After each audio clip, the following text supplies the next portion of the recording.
Hello, everyone, and welcome back to another episode of the DJ Sessions Presents the Virtual Sessions. I'm your host, Darren, and right now I'm sitting in the virtual studios in Seattle, Washington, and coming in all the way from Vienna, Austria, we have Noize Generation. How's it going today? Hi guys, what's up? Not much. Servus, Hey, servus so from Austria. Let me just Austria, yeah. one I second. I'm just setting up the Twitch thing. yeah, no, I see it. You're logged in. I think you're Okay, we it are should we work are ready now. to go. Yeah. Because we're live right now to a bunch of people watching. Yay. Let's get those questions up and running here too. Um, well, thank you for coming on the show today. It's a pleasure to have you here. I was doing some research on you before the show, and definitely you've worked with some pretty big names out there in the past. How long have you been producing and DJing for? I think I started when I was 16 years old, so it was like now I just turned 30, so it's 16 years now. Oh, 14 years, sorry. But before that, I used to play in a rock band, in an alternative rock band, and I was playing drums. And then at some point, I was like, okay, it's getting a little bit boring just to be the drummer. Like, no offense to the drummer guys, but when I was in the band, they were like, they didn't care about my opinion, how the music could sound like. So I was like, okay, fuck it, I will do my own thing. And then I got into like Fruity Loops and the music producing, and then all these things started to progress, kind of. Yeah, the good old Fruity Loops. I remember playing with Fruity Loops 3 about 20 years ago. Had it on my laptop computer, and I thought it was the coolest thing ever for music production. I don't produce, but just to play around with a sequencer and have fun. And then I ended up going to work for Apple later on, and then started playing around with Logic. And I just loved Logic's interface. It was smooth, it was clean. Plus, I was certified to train people on how to use it. So it just always seemed like one of my favorite ones. But my friend Sergi, one of our resident DJs, we were in Vegas a few months back, and he was on Fruity Loops, and I go, Fruity Loops, that's still around? They still make it? He's like, yeah. And Actually, Fruity Loops is like, I think the biggest producers use it. yeah. So I saw Martin Garrix use Fruity Loops. I think I even saw a video of David Guetta. He was like doing some future, whatever, future house. No, not future house. What was the genre called? He did with Morton, like this kind of stuff. He was doing like an edit for DJ Mac or something, and he also used um, Fruity Loops, and also Avicii used Fruity Loops. But actually, I used it like for a few months, then I switched to Ableton. So there's no more Fruity Loops for me actually. But yeah, I think it's the basic one that everyone starts with. I don't know. It's like because it's like the interface is kind of looks like a video game. Maybe that's why, I don't know. Yeah, I haven't really seen it up close and personal for years, but again, I'm not into music production, so I I don't do I don't follow along in the circles of all the software brands out there. Although Ableton, Logic, Free Loops, I think Reason is one, right? Reason. Um, but enough about software. We could talk about software all day long, and all the It's a different nerd types of things. Who's been your biggest influence when it comes to your career as an artist, and why are they such an influence? It started when I was like I was totally into rock music and metal music when I was a teenager. So I have to say that there wasn't like a big influence where I started making music, but when I first came in touch with electronic music, it was like Bloody Beetroots, Steve Aoki, Boys Noise. that's also where my name was influenced. So sorry to that, but I was like 16 years old, and I thought it's cool to yeah, use the Z instead of an S. Yeah, so I would say this. I mean, some of them aren't around that much anymore. I mean, Steve Aoki is around big time. So also like when I started, I remember he was also big back then. But yeah, like most of the guys I started with, they are, I don't know, even if some, like I know Boys Noise still makes music, but it's not actually that he's influencing me music wise at the moment. Yeah, some of those names, yeah, go way back for me as well. And uh, one of my close acquaintances, friends, Darius Washington, is actually touring with Steve right now. He's his on-road tour manager. Nice. So small world, yeah, kind of thing. So It you was can funny. say I started because of him. It was funny because when we started the DJ sessions, I was telling you a little bit about the history of the show before we started. And Darius's name, I used to have a whiteboard that everyone would write their names on the whiteboard. And I took a picture I posted a few years back on Facebook. And Darius saw that. He goes, "Do you know that I started DJing 30 days or like 3 months before I signed that board?" And now he's opened up and played major festivals for like 45,000 people, tours all around, living the life. Really cool guy. But yeah, and we interviewed Aoki one time. I was backstage hanging with him, and Nice. he actually, at the time, he invited us to all hang out backstage with him. I'm like, oh, I felt bad because my girlfriend was at home waiting for me.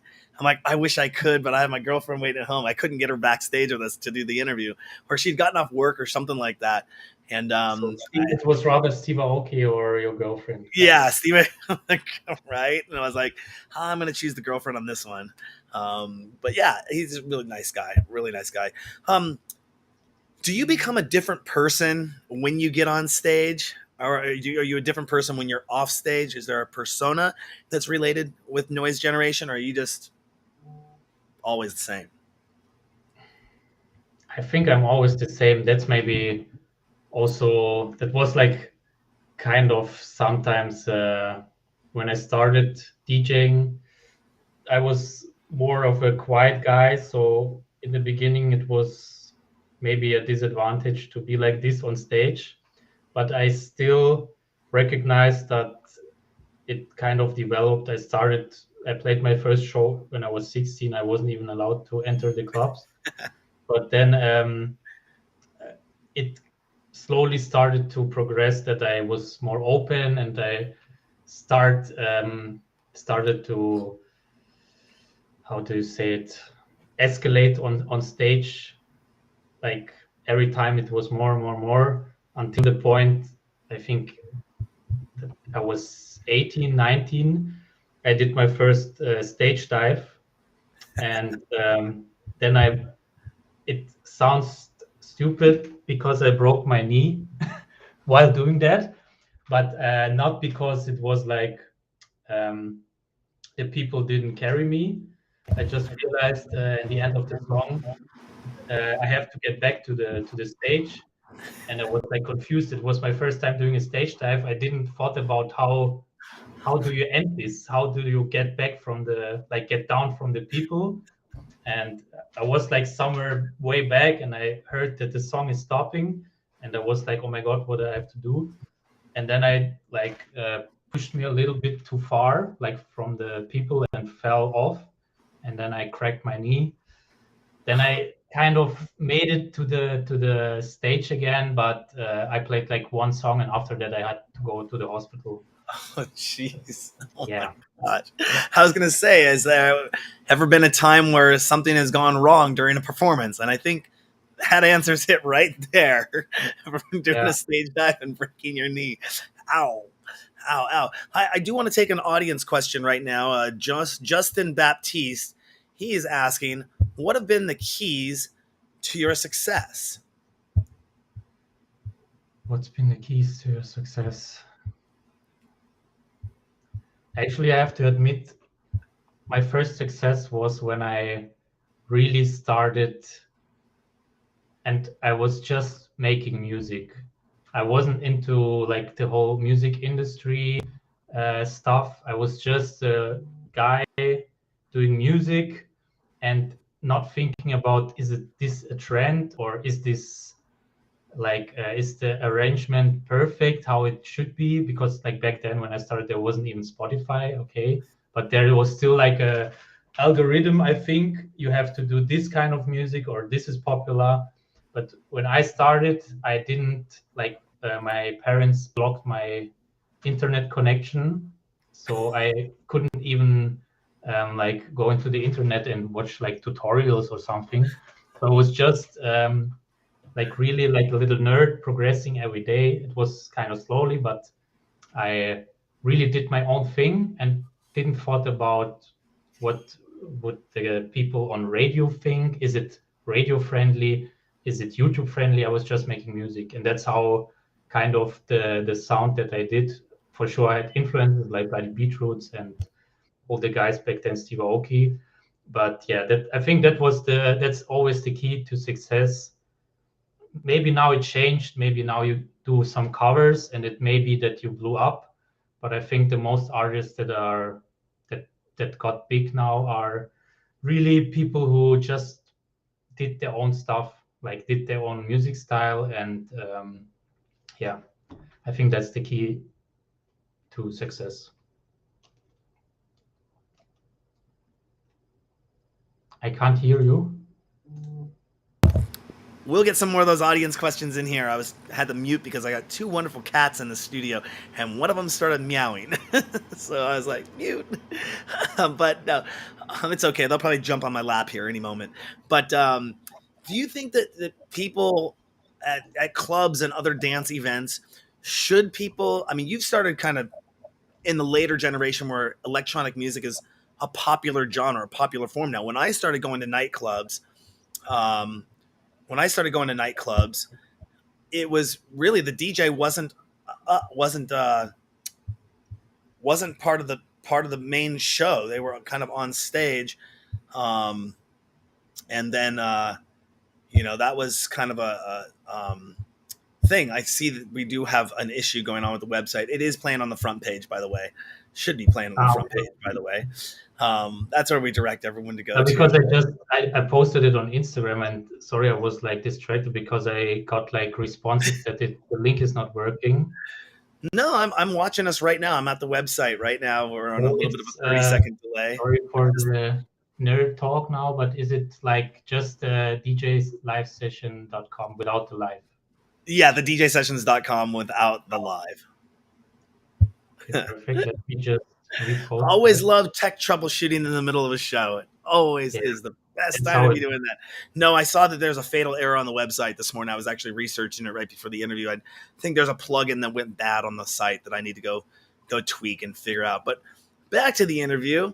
Do you think it would be better if DJs were not made the focal point of the event, that more people would maybe stop pulling out their phones and taking pictures and really getting back to the music? Or do you think that DJs should be treated like rock stars or the center of stage attention? What are your thoughts on that? I mean, if we are totally honest, a DJ is just someone who's pushing some buttons in the end on stage. That's what the truth is. And I mean, there's another thing. It's hard to get on these stages, and for getting to the stages, you have to make music, and that's also kind of it needs some talent. But that's also not every DJ on stage has done his own music, so it's also kind of tricky. But in the end, it's all, if people feel that they should treat a DJ like a rock star, I think they should do it. I mean, in my position, I would be lying if I would say that it's not an amazing feeling when you're standing in front of a crowd of 3, 4, 5,000 people, and you feel like a rock star. So yeah, it's like 50-50. I mean, when you really compare it to some crazy musicians who play the instruments live, and where every live show is different because you are always playing a little bit different than mixing one song into the other. But in the end, I think there's the same energy on a rock or pop concert and on an EDM show. So Mm-hmm. If you could host an event without any limitations, what 5 things would you want to have at that event?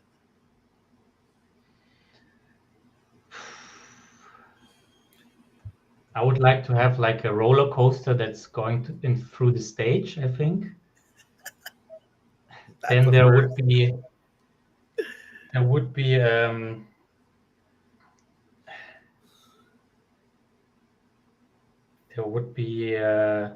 like free entry for everyone, of course. Um, and also, what 5 things?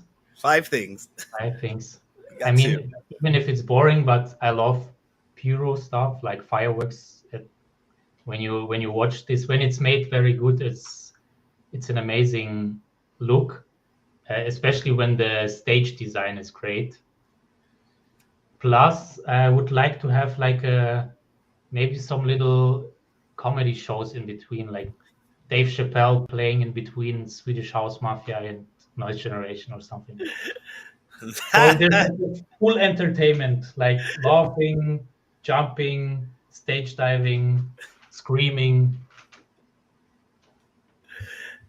I, what was the first rave or major event dance party that you ever attended? Do you remember that? yeah, it was actually when I got it. Actually, all started with this party. It was like from a small town in Germany where I grew up, and there was like a kind of a private party in a how do you say it? It was like a old farm, and there was like a building, and just in this building there was like a stage, a little bar, and I don't know, 200, 300 people, and it was like a rave. And I was 16. I sneaked out of my house back then, and I went to this party with friends. And before that I was like to some punk concerts, and this was like the first time there was like house and techno music, and I was like, what the hell is going on here? I enjoyed it so much that it really that I think when I think back, I think this really where all this started with the producing music, with DJing, because it was the first time I got in touch with this music, and also like on the rave. I mean, of course, I heard like I don't know, um, Fatboy Slim on TV or something, but this was like the first major event where I got in contact with electronic music. And you've played in a number of different cities around Europe, around the world. What is your favorite city to play in? In Germany, it was all, or it is always like Cologne. Cologne. There's like a club called Bootshaus. It's like pretty famous. Actually, there's a lot of DJs that don't play any festival shows in Europe, like Tiesto or Martin Garrix. They're asking to their tour bookers to like play in this club. It's like the only club show they are playing in Europe is like at this club, because there's like the most craziest energy I've ever felt in a club. So I would say definitely Cologne. Oh, wow. Yeah, yeah. They only play the big shows here. I remember one time there was a booker here in Seattle that tried to get Tiesto. He was going to offer him, I think, $15,000 or $20,000 to play a very small club. I think the capacity of the club was maybe about 350, maybe tops. And it was either that or Tiesto was going to play this other big show for like 40K, and they were like, he goes, I don't play for less than 5,000 people. Like, you're Yeah, having to come play this small club. I don't do that. So that must be a kind of a treat. How big is that? How big is Cologne? Like the city I or mean, the club? I'm sorry, the club you were talking about, the nightclub you were talking about in Cologne. I mean, I think if it's completely sold out, there's a lot around 1,000 people could get in Wow. the whole club. Like there's like two stages, I think. But yeah, I mean, it's still a club. It's not like a festival or something. So, but it's like I think it's in the DJ Mag on in the top 15 or top 10, I think, and it's very famous because every like big artist who doesn't play club shows anymore, they goes to Bootshaus to play there. I'll have to check it out. We are planning to be in Amsterdam this year for Yeah, ADE. It's not necessarily close to Germany. I mean, it's close, kind of close. it's actually Um, close to Cologne because it Cologne is is? not far from the Dutch border.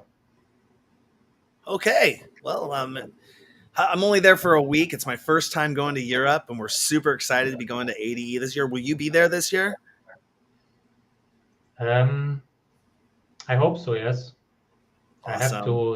have to check it out with my work, but I think I will do my best to go there again. How do you define success as a DJ?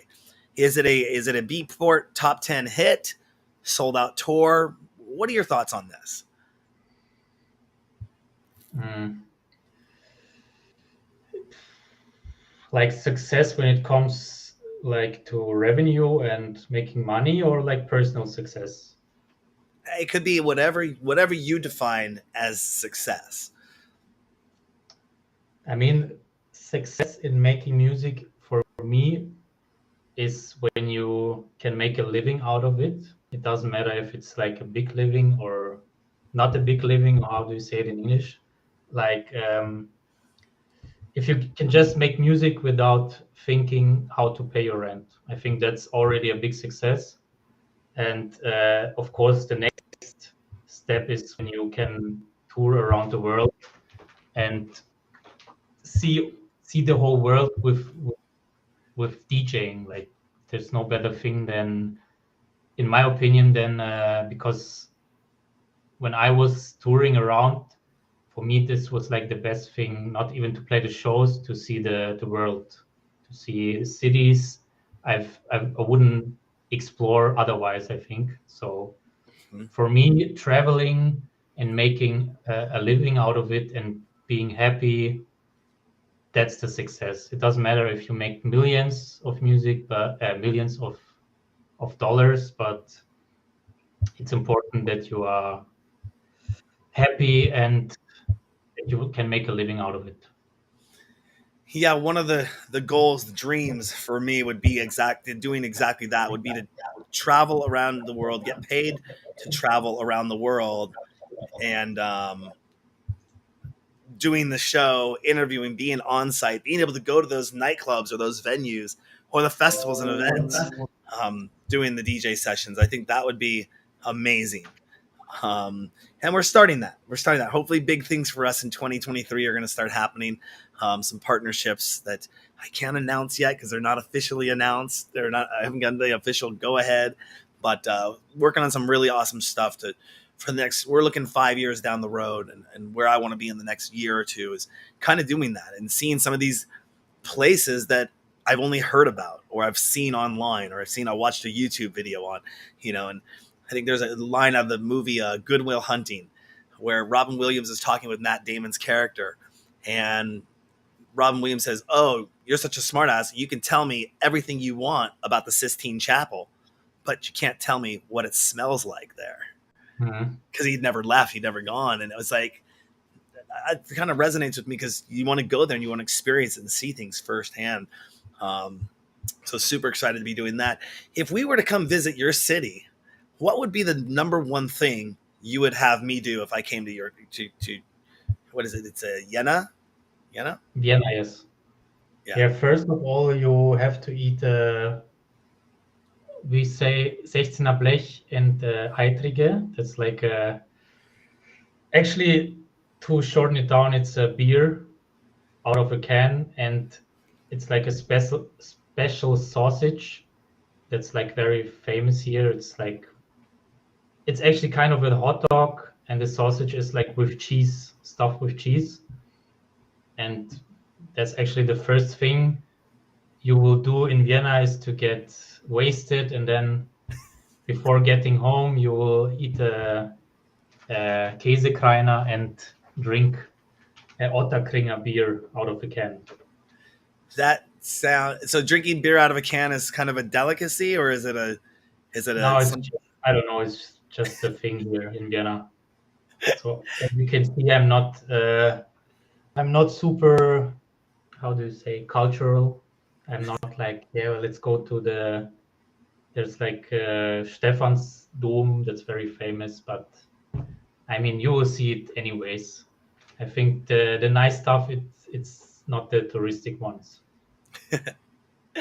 So back to kind of music related questions, not food and beer related questions, but what's the most important thing that record labels should be doing for their artists, and are they doing a good job with that?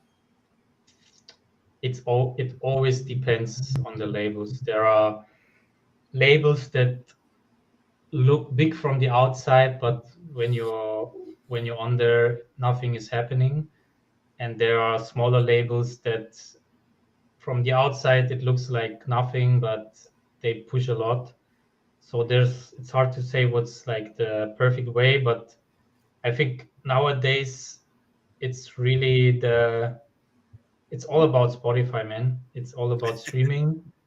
And I think if you have a label that has a good standing on all the social media platforms, it's, to be honest, I mean, it's sad, but it's, to be honest, it's half of the game right now. So if you find a label that has a good standing there, that's like the one side. And if you're more like into underground music, then you should go for the labels that have like a good reputation in the scene, like Defected or something, and release there. But in the end, it always depends what product manager you have or what A&R is working with you. Can be good, it can be worse. I experienced everything. I was signed to major labels, I was signed to small labels. It's like in the end, there's no right path that is like this. It has to be like this. It also depends on yourself. Mm-hmm, mm-hmm.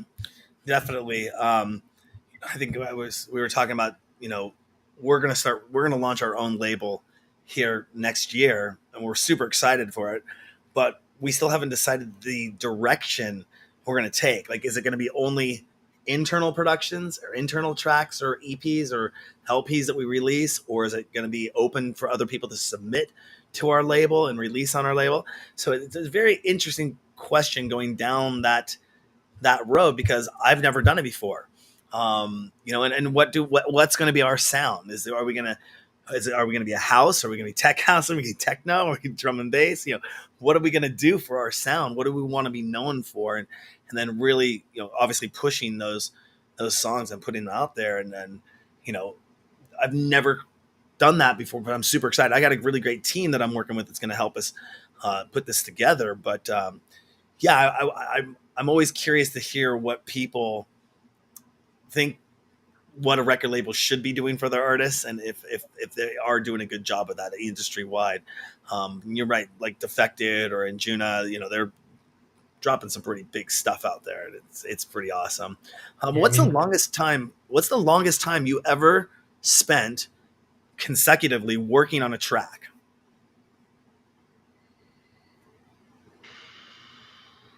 for me, it's if you work too long on a track, like for me personally, it's not good.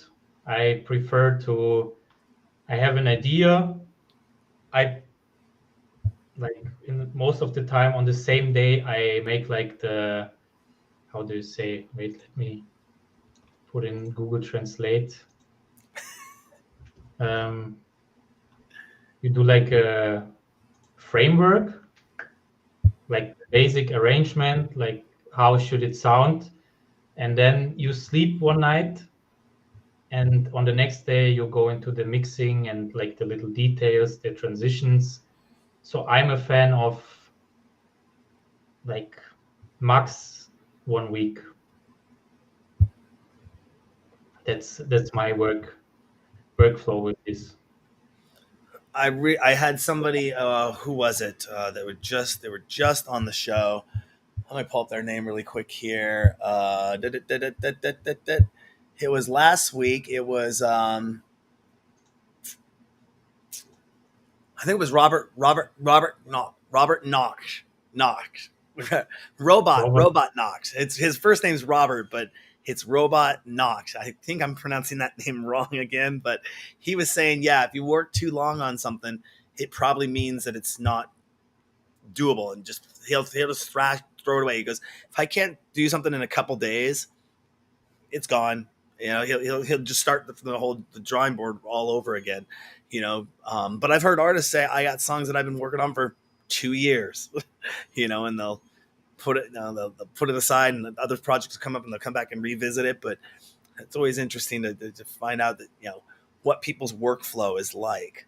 yeah, Now, what it's happened? totally different from producer to producer, but in my opinion, and also I think in Robert Koch's opinion, it was like when you go too deep into all this stuff, and when, because at some point, I don't know if it's only me, but I think there's a lot of producer out there that have the same problem. If you work too long on a song, there's like, you need a little bit of a break maybe then, and just leave it for a few days or weeks, and then you can start again.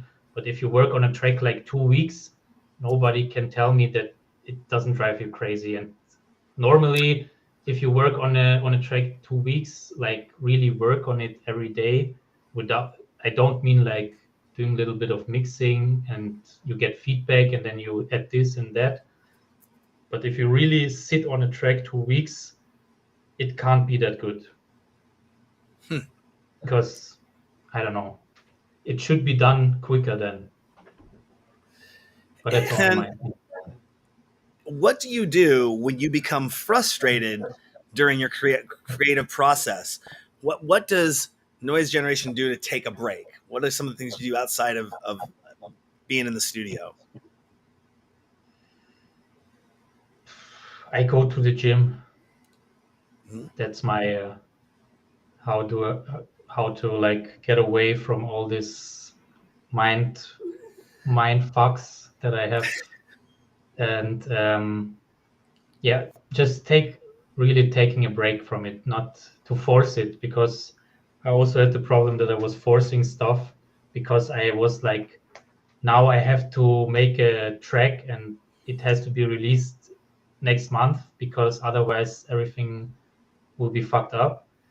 Um, this is totally the wrong how to say, the wrong path you can take. Hmm. I was like the most creative I was when I was really like, I had an idea already in my mind and I couldn't wait to get to my PC and start making music. And if when you're not listening to electronic music, who is your favorite artist to listen to outside of electronic music that you would turn on and to tune out or to listen to? I actually listen to a lot of like Deftones, Slipknot, System of a Down, this kind of stuff. Like especially when I'm in the gym or something, I love to listen to this. I'm also listening to a lot of hip hop. Like actually, the new Drake album was like kind of house music, so I enjoyed this a lot. Um, yeah, but I'm totally open for every kind of music, from psytrance to Ed Sheeran. Awesome. And did you, over the last few years, we saw the rise of people getting online and doing live streaming, You have a Twitch channel set up, correct? I have a Twitch channel, but I actually didn't use it that much, to be honest. Have you ever been asked to do anything in virtual reality yet? No, No. not Yeah, yet. we just launched two nightclubs in VR in alt space. We're super excited about it. They're soft launched. We're getting ready to go in and put some final touches on them, but we're seeing that.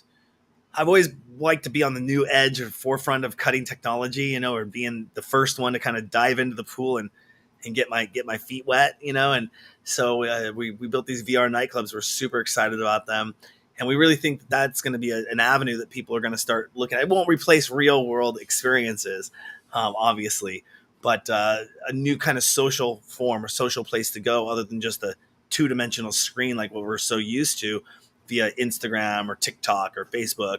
Um, we're seeing that these VR nightclubs are going to be pretty cool. Now, that being said, though, is I'm excited about augmented reality. Are you familiar with that?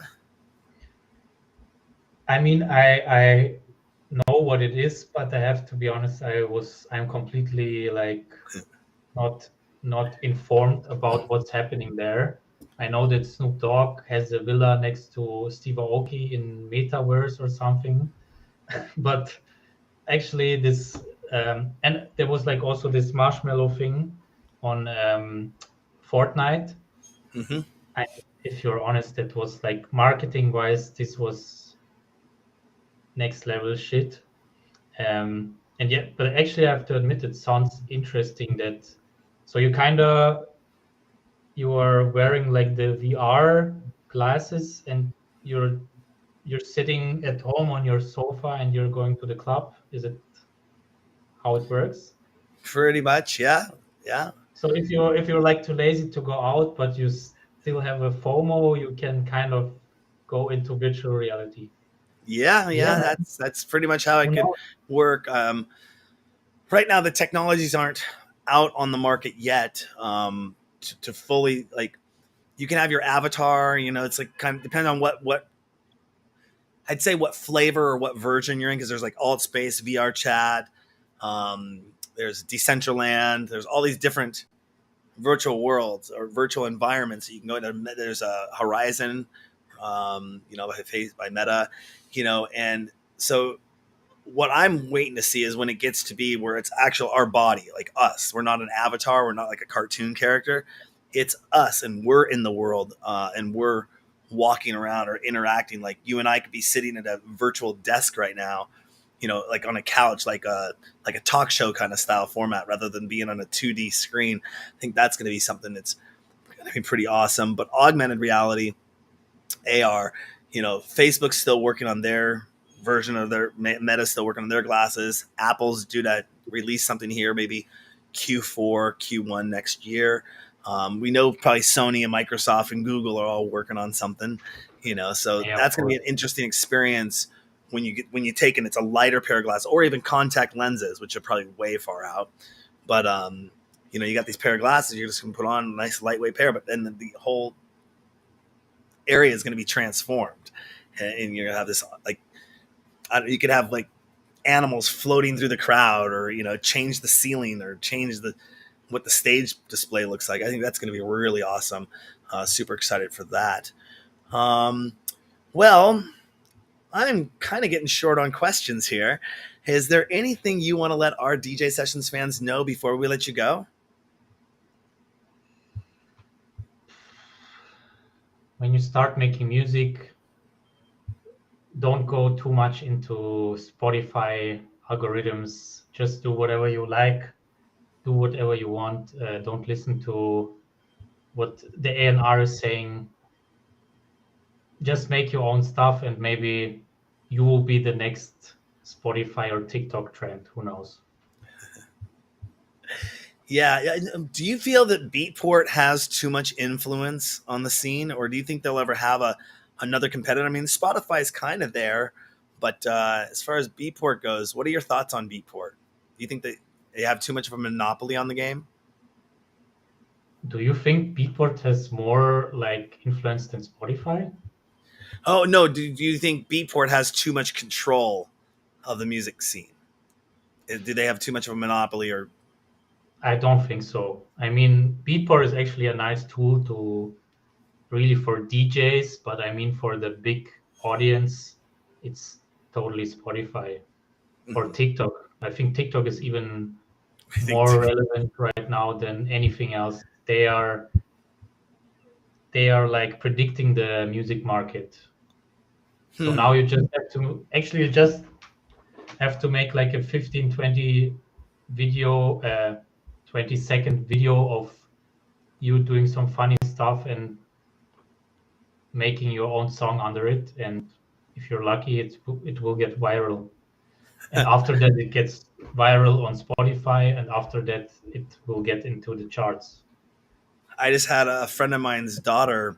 She did this. It wasn't a challenge. She actually created the actual challenge on TikTok, and her account got flagged for her being underage. She's over 21, but she had when it got taken down, she had over 45 million views or something like that. And she was like, Crazy. "I'm the one that created this. No one else had ever done anything like this at all until I did it." And yeah, the virality of the TikTok and how big that's become. I think they say that more people are using TikTok than they are Google now. Yeah. It's like outranked everything. Speaking of, there was a video that I saw kind of done in a TikTok kind of fashion on your YouTube channel, the one with Nina Chuba. Yeah. So, Yeah. so was that a Sometimes, combined effort? Was that her in the video? yeah, but it's just like she's actually kind of going viral now in like the GIS states like Germany, Austria, Hmm. and Switzerland. And I just wanted to do a remix of her song, and I was like cutting some of her TikToks. I did my own TikToks and Okay. made like a remix.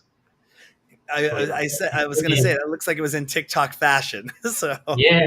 Also it started. I uploaded it on TikTok and I uploaded it on Instagram. I uploaded it on YouTube. I sometimes have these phases, like this phase where I want to do a TikTok or I want to try something, and then I'm like super creative in doing this kind of stuff, and then I'm getting bored of it again. Then I start to do it again. So it's a hate love relationship. I'm still trying to wrap my head around the whole TikTok thing. I get it. I love it. I found myself about a few months ago finally diving in, and I think it was 11 o'clock at night. I was laying in bed, and I started going through the TikToks. The next thing I knew, it was like 3:30 in the morning, and I was just doing the TikToks.